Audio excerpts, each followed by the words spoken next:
coming. My name is Ivanov, and this is my brother from another mother, Alexov. So, thank you so much for spending the time with us. I'm so excited what we want to talk about today. I always feel that I should pay to get it, right? But anyway, so pretty much before we guys start, a couple of things I want to talk about, some basic concepts. So, that's my best gymnast. He never talks back to me, always listen, always But here's, guys, a couple of things I want to talk about. Every time when I want to stay still, whether be on my feet or in a handstand, joints stuck on top of each other, it's going to create that, right? That straight line that we're looking for. Every time when I want to generate power, we call it, if I look that way, it's going to be the arch or hollow, right? So those are the two ways. So pretty much we're trying to do this every time to generate power. Now, by this saying, a couple things are very important to pay attention. Since today we're talking about front tumbling. Every time I tumble forward, my head and my arms got to be backwards. Now, let's keep in mind, we all walk on planet Earth with eyes forward, right? So doing this, it's not a very natural position. If I want to turn to that end, I turn my eyes. If I want to turn that end, I turn my eyes. So keep in mind that what we're looking for to accomplish in gymnastics, it's a totally different language for, and it always works against our basic instincts. So every time when kids look forward, look at what happened to center of mass. It moves backwards. On the roundup is the other way. Every time the next kid's coming back, they want to look where that is, look at what happened to the center of mass. So we need to keep that in mind. All right? So pretty much in few words, on front tumbling, eyes are backwards. On back tumbling, eyes are forward. Is that easy? Pretty easy, all right? Another concept. Every time when my body is straight, it gives me the best chance to do this, to do rebound. Right? That's if I want to punch, that's all I do. The problem is that position does not let me travel. Now, it might be what I want to share today, it might be different the way you're teaching gymnastics. And I always say, stay with me. I mean, even if you agree, disagree what I'm going to say, we always know, we can make comments. I definitely want to hear your point. But I always say, being us together, it's always refreshing. So, enjoy the time spending with other people. So, couple things I want to mention. The technique I'm going to present today, physically stronger gymnasts always can get away a little bit. Weaker kids cannot get away. One more thing I want to point out. The JO program, judges, kids get rewarded on how high you rebound, right? And I just said, they love height, they want a big flips. So in order to accomplish, that's the position we need to stay. And that's why we shape our kids in a power shape. You can be very successful from level 3 to level 10 JO gymnast without changing big shape change. Now, when we talk about, since I'm talking about advanced tumbling, you cannot accomplish high-level skills without changing the shape of the body. I always say, it's very easy, the mechanics, any sport has it. Doesn't mean if you play tennis, you play golf, if you swing bars, the bigger the tap, the more you can do out of it. So that's what I'm chasing, right? We never teach kids on tap swings or giants with no tap. So my goal is, all the clinics around the country we do, is to educate people. The way you teach bars, teach floor the same way. All right? So, the first skill I want to talk about is handstand. Couple of things I feel as a coaches we have a challenge. One is the hand-eye coordination. Kids do not watch their hands. Either the head is, again, just like I said, my natural way of this. So once I put my hands up, that's what 99% of kids do. Versus this. Number 2, shoulder extension. That's another key point. Another one, sometimes we see head is too much out, right? So those are the two extremes. I always try to make it as simple as possible. Teach one-way handstand. The head is between the arms, eyes watch the hands. We all use the term or heard the term hand-eye coordination. So that's what very, very important. Another thing is you see that's pretty good handstand. Judges are looking the front of the handstand, the hip side. That's where they want to see straight. Let's say this is a gymnast, lay down on the floor. If the floor is straight, the hips are flat, the body is straight. But if you can see the tailbone, it's arched. This is how we all design. And what happens, kids are trying to hollow the tailbone to make it hollow, and they close the hips. What happens when you close the hips? Body gets shorter. Once the body gets shorter, we're not using the efficiency. So you guys all with me on this one? So the handstand is probably the most important part. Now, I came from a country that trampoline ballet was the beginning of gymnastics.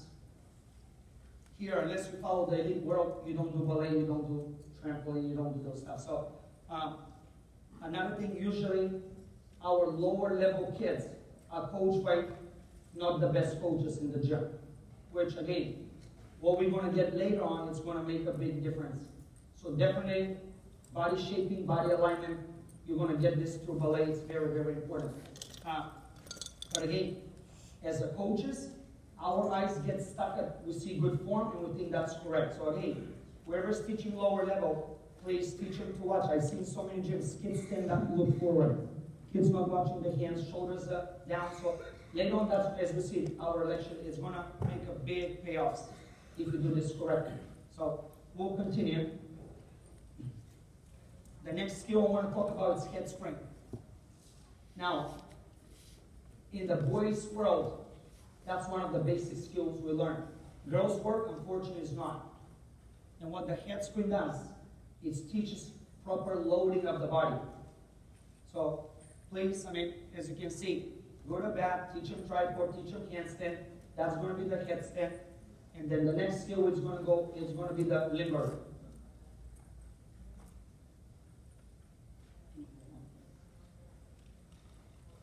So now, keep in mind, this gymnast look probably different the way you teach front limbers. I never hit handstand. I go from here to here. And people is like, Ivan, why is that? So here's how the body will get the fastest to the floor. From hands to feet, this is going to be the shortest distance. This is going to be, once you get to straight hands, as I said, it's good for balance. It's not good for power. So please eliminate the handstand.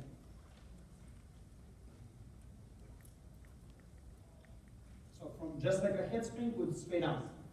All right, so the next skill is going to be the dive roll.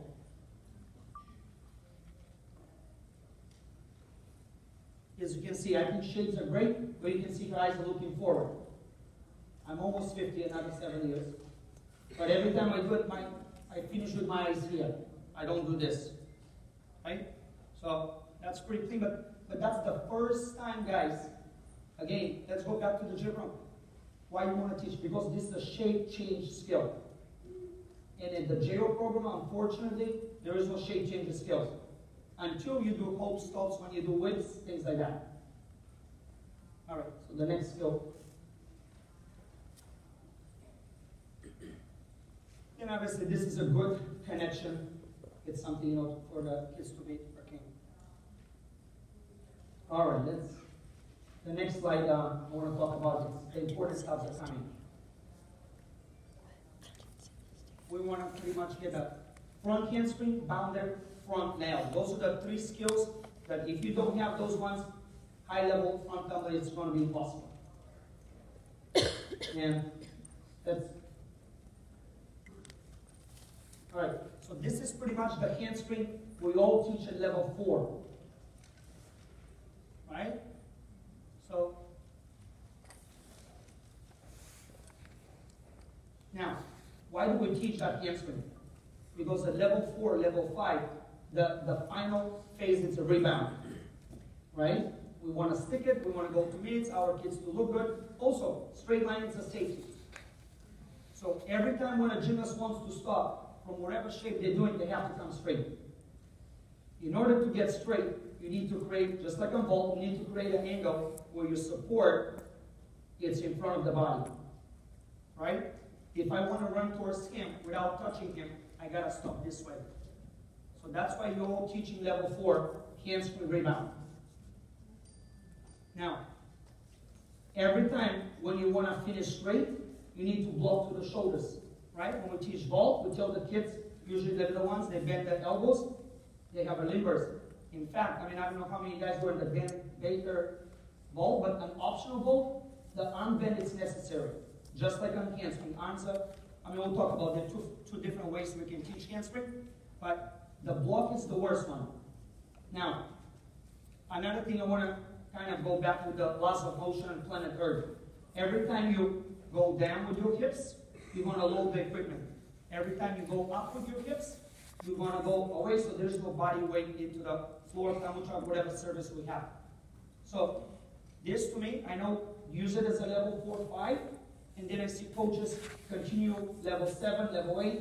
You can get away, but again, it's not efficient skill. Now the big question is, what can we do?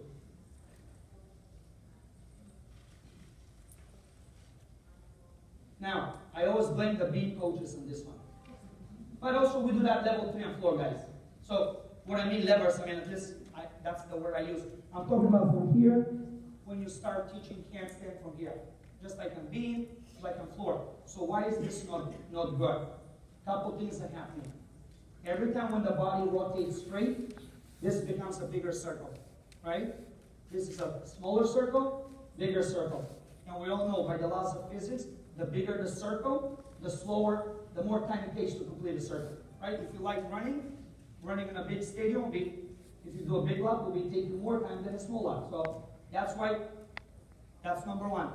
Number two, you cannot load if you start with kicking your leg up. In fact, we all have a challenge that kids, sometimes they dive to the hands, right? They want to go fast, they want to add energy, and they're doing this.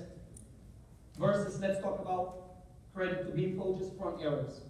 On the front arrows, you do this. When you want to go, when you don't want rotation, you start with the legs. So that's why, I don't know, I don't do beam at my gym and stuff, so I don't know what the JO program requires, which way. But on this on floor, please teach them hands first, and then legs second. So pretty much, when you do tumble, you have a support from hands to feet, from hands to feet. The faster you put your hands down, the quicker support you have on your hands. And then from your hands, you go back to your feet. So that's why I see more problems you're going to create on tomorrow I'll talk about, and maybe Ivan's going to do more details on the basics, but on a roundup. Every time when we extend the body, when it becomes longer, it's going to be slower. So that's why there is no need to do levers. In fact, it's exactly the opposite. It's more, that's why I mentioned earlier, do head spring. On head spring, sometimes you see they start with the heels out and they lose support. And every time when you lose support, look at where your body stays behind the support. It doesn't rotate as fast. All right. So this to me is the proper way of teaching front handspring on floor. Now, if I want to walk from here to the end, if I have a front direction, pushing back the floor is going to move me forward. In gymnastics, the shoulders lead always the direction. Now, what do? We go the other way. We push that way. So we're doing front handspring, but we're pushing backwards. You guys follow now what I'm saying? It's here. If I want to whip something, watch what I do with the handle. I move the handle first, then it's the legs. You never start this way. Make sense? So that's what I just said. Whatever we teach level 4 is good only for that. After that, you need to re-educate your gymnast. The problem is once they have a habit already, sometimes it's impossible. And what is the next best thing? Do your tumbling out of run. That's why you see a lot of boys, a lot of girls do, they're using running versus handspring. Because the handspring is incorrect.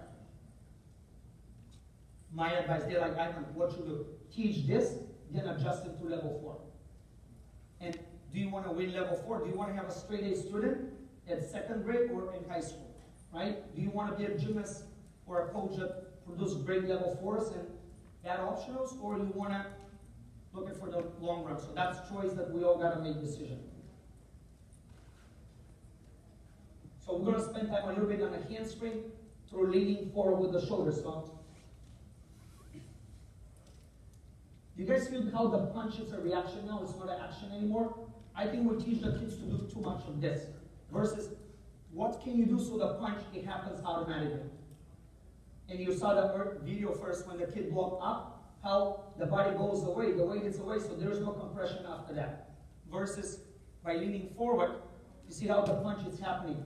So the reason I like to use a block, I want the kids to have a visual, pretty much to move.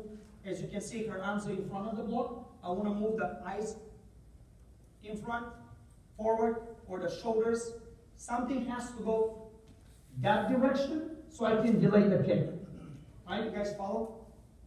Again, that's the best gymnast. All right.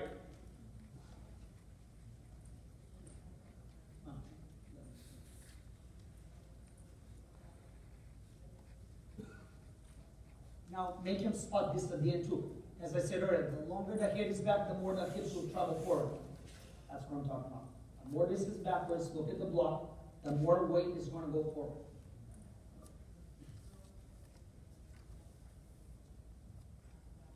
There, then after that they can go without the block.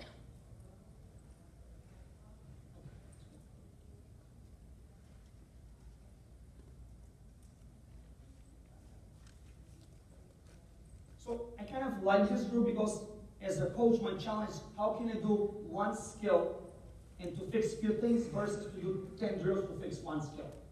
So I like the resi. And a couple things I'm looking for. It's never rebound. After, I want the feet to stay after the hands on the floor. And I want the body weight to press down. That's why I use the resi. I want the hips to come very heavy into the resi versus jumping up. Every time I jump up, I have no support. So that's why, make sure when you do this skill, guys, again, front tumbling, be aware. Maybe have a sting mat, something soft that they don't do too many reps. Because then you get L4, L5, right? They're out for 6 months. So be very careful. I think front tumbling is pretty easy. The reason we don't get good too fast is because kids don't pay attention to the hand-eye coordination. And also, most of the gyms I've been to, if you have a 40 minutes floor, they do 10 minutes forward, 30 minutes backwards. So front, it's not as exciting. But in fact, and I don't know if some of you are aware more of trampoline, you're gonna know that a lot of the back tumbling and trampoline we'll talk about tomorrow. Hopefully I see you in my lecture tomorrow afternoon. A lot of the back skills are done to front twisting and to front tumbling. So I'm not going to give more details, but that's pretty much it. So another way of teaching, and I think to me that's a better way to teach it. Some kids get the concept leaning forward, and be aware of this. We don't want the hands to be planching behind. We always want to get hands, create support, move the support, then you kick. Sometimes kids want to do that. You just bring the hands too early, too back, and they're just falling. You need to have a support. So that's one important thing. But the next way, I think teaching to a head spring, I think it's a lot better. Maybe you can go back.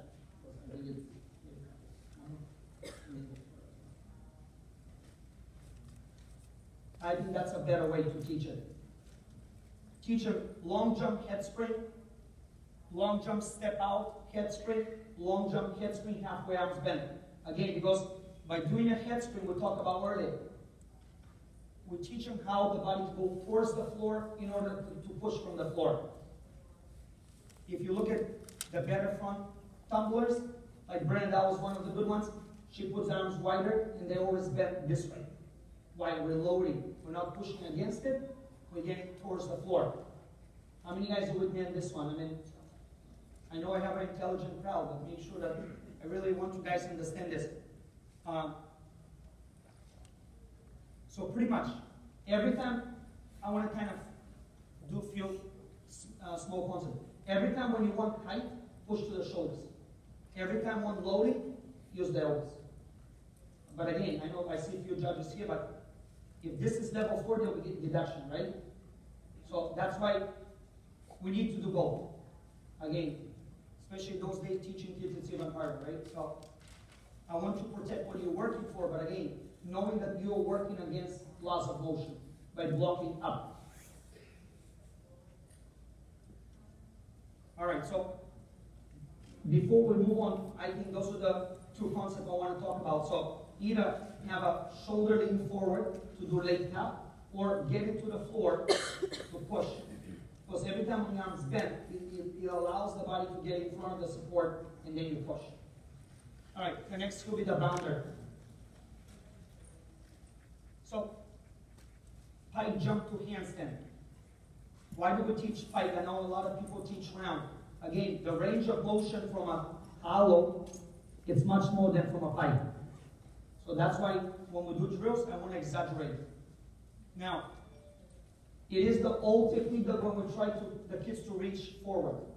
In the today's world, because the floor is full with springs, underneath the springs and a plywood, it's much faster, so we need to load it faster. Before, you see some teammates, Tanya. Before we had a foam floor, so the foam was much slower, it took more time. It's kind of those days jumping on a tumble truck. To do a correct high takeoff on a tumble truck, you need to create angle to block. But the floor, you cannot do. That's why big angels would be Achilles tears, right? Big blocks are not good. As you see, put your hands as early as possible, create support. Center of mass has to be on the front side of the support. It's here. Because if the hips are on this side, they're going to arch up. You see what's happening? If you're here, you're arching down.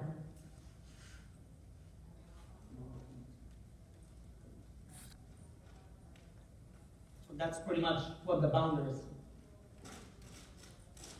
And then from a bounder, we go to a layout. Again, bounder bends in the hips, layout bends in the chest.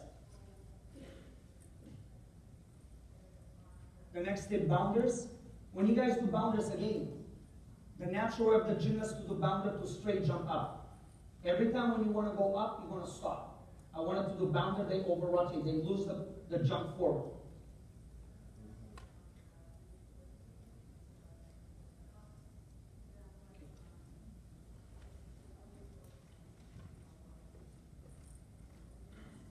Just the way we do round up, a handspring, front tumble is the same.